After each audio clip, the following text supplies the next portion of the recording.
Ladies and gentlemen, welcome to the content patch for the 9th of January 2013. My name is TotalBiscuit with today's gaming news and comment. Coming up in the show, Valve's Steambox is unveiled at CES, or is it? We have more information on what exactly the bloody thing actually is. Due to the size and complexity of the topic, that will be the sole discussion here on today's content patch. The long-awaited, rumored, and quite frankly the worst-kept secret in history, Valve's Steambox, has been revealed at CES in a few different forms. Now, this story is continuing to develop because it's really rather a mysterious thing. So what happened is, on the first day of CES, folks happened to come across something by the name of the piston, the XI3 piston, specifically the company, of course, going by the name of the XI3 Corporation.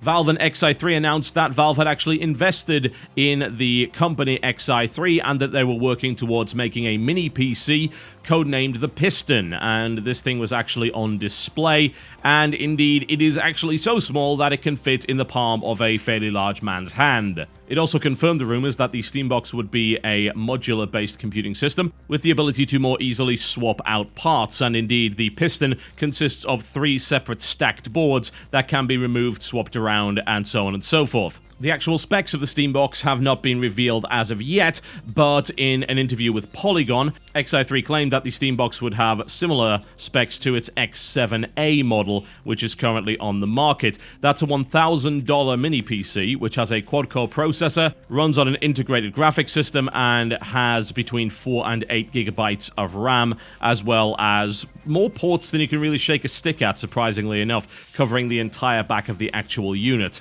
According to XI3, the computer can actually handle games like Crysis 2 and can also support up to 3 monitors simultaneously. A rather interesting claim is that the X7A can have up to 1 terabyte of solid-state storage, which is a rather high amount considering that the vast majority of consumer-grade SSD drives don't really go up above about 480 at maximum, with only a few sitting at around the $1,000 range themselves, going anywhere close at about 600 gigabytes. In fact, the only consumer-grade 1 terabyte SSD that I know of is the OCZ Octane, and that costs about $2,500. It is of course entirely possible that the SSDs would be run externally, since this machine actually has 4 eSATA-P ports, which would allow for high-speed external drives. It's also possible that this thing is the TARDIS and can inexplicably fit a lot of storage inside its rather small bulk. However, the mystery does kind of deepen because it was revealed a little bit later on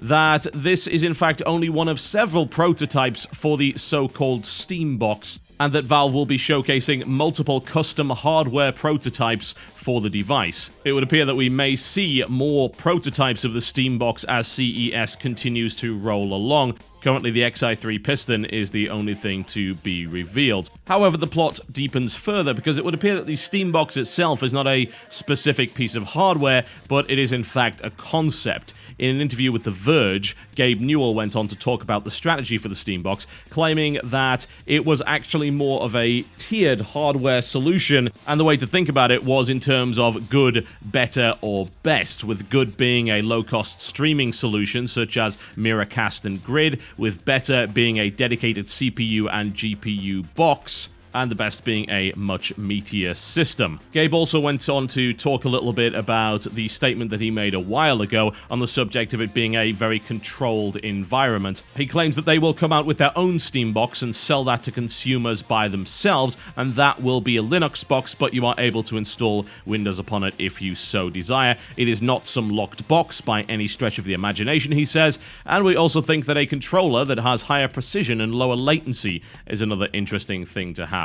He went on to talk about a wide variety of different things, including the notion of using biometric data such as eye tracking in order to deliver a precision experience, and also denied interest in motion control, claiming in fact that it just actually wasn't all that good. Claiming that trying to talk to a game with your arms as opposed to your wrist muscles and fingers and more complex motions is essentially like saying we're going to stop using Ethernet and go back to 300 baud dial-up. He confirmed that the overall goal of the Steambox project was the ability to deliver Steam content in big picture onto a television in the most seamless manner possible. So that's essentially what it is. There are a variety of prototypes that are going to be shown at CES, and the Steambox concept is not one machine itself, but in fact the ability, I suppose, to produce Steam-specific PCs with reasonable form factors designed for the living room and licensed to multiple companies. Interesting, very interesting, and actually kind of smart. This is far smarter, I feel, than going down the approach of building what is essentially a console and saying, hey, buy this for more than it will actually cost to purchase a 360 or PlayStation 3. Now, there's a lot of questions still in regards to this concept. If we were to start with the Xi3 machines, the piston, then you can look at the modular nature of these things, and that seems fairly reasonable, although I have to wonder just how modular it can really be if you need to replace the motherboard in order to change out the graphics card. The reason I say that, of course, is it's integrated graphics. Most likely, with the CPU they're using, the graphics are actually on the CPU itself. So the question is, how can you swap that out? Now, if you were to use this as a Windows machine as opposed to a Linux machine, then you are almost certainly going to have to reinstall your operating system every time you swap the motherboard out, assuming you change your chipset, because Windows hates you doing that. I have no knowledge of Linux, so I couldn't tell you if it did or it didn't, but I can tell you for a fact that Windows does hate that. So that does seem to be a little bit of an awkward way of doing things. Obviously, it's a little bit easier to do RAM and so on and so forth as more of a modular thing, plus you can use the many ports that this thing has in order to do an awful lot of things externally. So that's pretty cool. I don't know, I think in my mind I just had this imagination that all of the components would kind of be encased in a sort of plastic and you just buy a block and essentially shove it into your machine. Funnily enough, there used to be cartridge-loaded processors back in the day. I actually had an old Dell server, I believe it ran on cartridge-loaded dual Pentium 2s, and they were surprisingly easy to install. It was just an indestructible block that you shoved into your machine. Unfortunately, it also had a bunch of cooling problems, and it was giant, so it was a terrible idea, but I just had that kind of vision, the Lego, I suppose, of computer building. Now, the second issue I've got with it, I suppose, would be cost. Now, the X7A, which is what we're really talking about when it comes to comparable specs, that costs $1,000. As much as I'd like to tell you the exact specs on that, unfortunately, the site has crashed. Now, I can't imagine that a $1,000 PC is going to give you 1 terabyte of SSD memory for the reasons that I've just given you. You cannot, in fact, afford a machine with 1 terabyte of SSD, even if you were to buy 4 256GB SSDs. That still basically takes you to the limit of the cost of the machine itself, so there's no way in a million years that would actually work. So one has to assume that that costs significantly more if you go for that. Assuming this thing is the base model, then you're talking about a $1,000 mini PC for the living room. So that's essentially more than you're going to be paying for any piece of hardware in your living room aside from your television and possibly your sound system. Now, that is a lot to ask for the ability to play Steam games on your TV. And this is where the whole question comes into play. Who is this marketed towards? But there is also a second question, and that is, will it really be that price, or in fact, will this be heavily subsidized by Valve? Now, this is potentially a risk, but it would be a pretty smart investment if they were able to get the prices down, if they were able to optimize Steam games to run on this as efficiently as possible, and if they were then able to sell the actual unit at a loss with the assumption that people are going to use Steam on it, and as a result, they're going to be making money back over the long haul. Now, I would have to say it would be far more extreme than any console sale I've seen. Let's say you cut that price in half. Let's get it down to $500. That makes it a pretty expensive machine on par with the initial release of the PlayStation 3. Now, the plan back in 2006, according to TechDirt, was for Sony to lose anywhere between $240 and $310 on every PlayStation 3. That's a lot of frickin' money, and of course they expected to make that back. Now, it is entirely possible that since Valve essentially has this massive store, that they will make that money back in the long run, but that's if they were to cut it down. I mean, you're talking about a $500 loss potentially on every unit if you were to go by those prices of the X7A. Now, this is all complete speculation, of course. There's no real question about that. But it honestly seems like price is absolutely the biggest obstacle. And then you've got to think once again about demographic, because if someone already has a powerful PC, there is no reason whatsoever for them to buy a Steambox. The reason they wouldn't buy a Steambox is because wireless HDMI is now a thing. It now actually works pretty well. Big Picture is very much designed with it in mind. It is very much compatible with it. So if you want to play your PC on a big TV that is not in the same room, then that won't be a problem. You can essentially beam it there. Alternatively, just get a long HDMI cable. It really depends on how far your PC is actually away from your television. The third problem, of course, is that PC gamers generally don't want to play on a system in the living room with a controller most of the time. I mean, these are guys that like to use mouse and keyboard, so you can essentially rule out most of the existing power user PC crowd. So who does that leave you with? Well, it leaves you with potentially console players.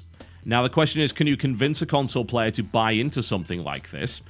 That would be price dependent, I would imagine, and it would also be based heavily on the notion of being able to push the Steam platform, the price of games on Steam, and balance it out with the price of the unit.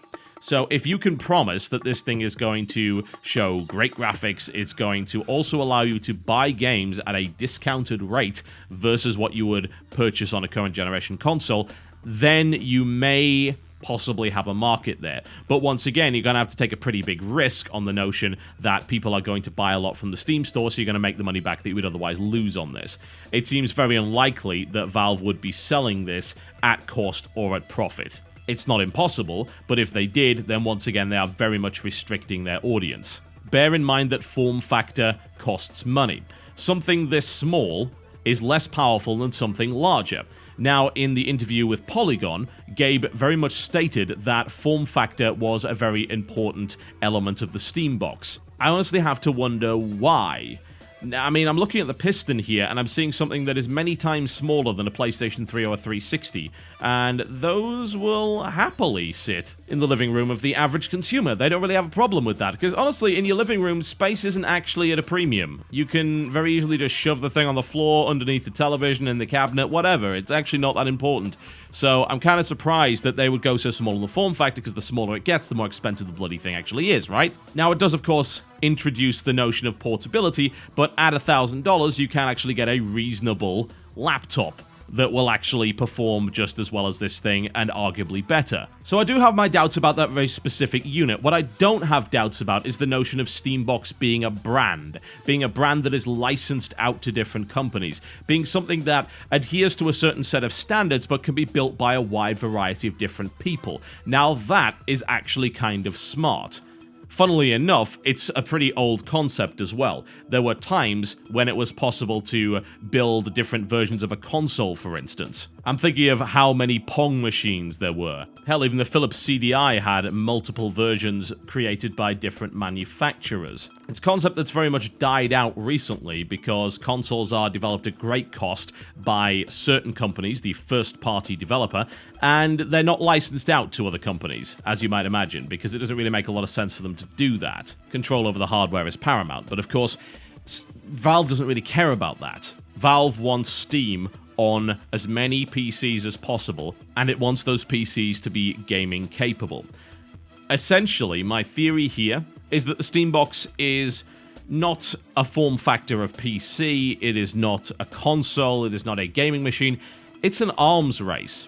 It's the notion that you are trying to create a brand new market in which you license out a certain set of specifications and technology, and then you let a bunch of different companies go at it, competing to make the most popular, the best Steambox, and then you essentially brand them all and say, this is a Steambox, this will run all of the games here, and then you standardize the specifications, you make it a lot easier to figure out which of these things you actually want, and which of them will run which games at what resolution, and so on and so forth. That's my theory on it.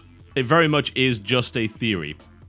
And even the in-depth interview with Gabe Newell on the subject of this thing doesn't fully reveal exactly what this thing actually is. He's even talking about mobile devices and so on and so forth, and there's even more confusion thrown into it because we've got a bunch of different companies now claiming that their machine is essentially a Steambox as well. Now, is that true? I guess it kind of is. The NVIDIA Shield, for instance, is potentially a Steambox, although it does so via a streaming system. The Razer Edge, which has just been unveiled, a gaming tablet that I'll be talking about in tomorrow's show, is also a Steambox. This thing's got good power behind it, it can plug into a television, it can be a big picture Steambox, no problem at all, and it can also be a portable device. This is odd and actually kind of exciting. You know, I'm cynical about the hardware. If I were to look at Xi3's machine, I'd say it looks nice and it's utterly useless for me. I could never see myself actually needing this thing. Even if it weighed and was much, much smaller than a laptop, which of course it is, I probably still wouldn't take it with me on trips and expeditions and of course to events. Why? Because there are times when I need the ability to flip out my laptop and be able to actually use the computer right then and there, as opposed to having to rely on going to the hotel, plugging it into a television and so on and so forth. Although, I gotta admit, I can kinda see how that would be fun to do. It's almost like a GameCube. You remember how easy they were to carry around with the handle? Yeah, something along those lines. But it's not the hardware that excites me, it's the concept. And if Valve is able to do that, then they will enter a very interesting era, I feel, and we will hopefully be able to come along for the ride. Now, I have been very skeptical about Steam dominance in the past, and I still am. I believe that competition is vital for the industry, especially when it comes to getting good prices for consumers, and I feel that the recent Steam sale is perhaps a small indication that Valve is not so worried anymore about negotiating very deep discounts to the point where they're actually being beaten by many competitors. However, competition goes beyond merely the PC platform. We're talking about PC directly competing with console hardware. We're talking about there being not a 3-console arms race, but a 4-console arms race, with the added addition of it also being a PC with all of that functionality. And it's interesting to note, really, because if we were to look at the things you can do now on a console, and you'll hopefully be able to do in the next generation, it's getting closer and closer to what a PC can do, but it still has a very, very closed platform. And even though Valve obviously wants these things designed in such a way that you can utilize Steam on them, and you should be buying stuff from Steam, since you can install Windows, it seems like there is no way whatsoever for them to lock the machine to Steam, and as a result, you still have a more open platform than you would ever have on a console. As regards to the whole Linux thing, it's so hard for me to discuss because I just know so little about it, but the whole notion of having a different operating system also in competition with Windows that is gaming capable is a good thing. There is nothing bad about that at all. Windows dominance, as much as I like Windows 7, it's a good operating system for me, it does what I want to do, I still believe there should be solid competition. So there you go, folks. A little bit of speculation and, of course, a lot of information about the forthcoming Steambox. And as CES is currently rolling on, and there are many, many more interesting things to talk about, expect more of these in-depth content patches over the next few days. There's a lot of news to cover, honestly, a lot to catch up on, but I feel that the big hardware announcements are what we should be focusing on the most. Thank you very much for watching, folks, and I will see you next time.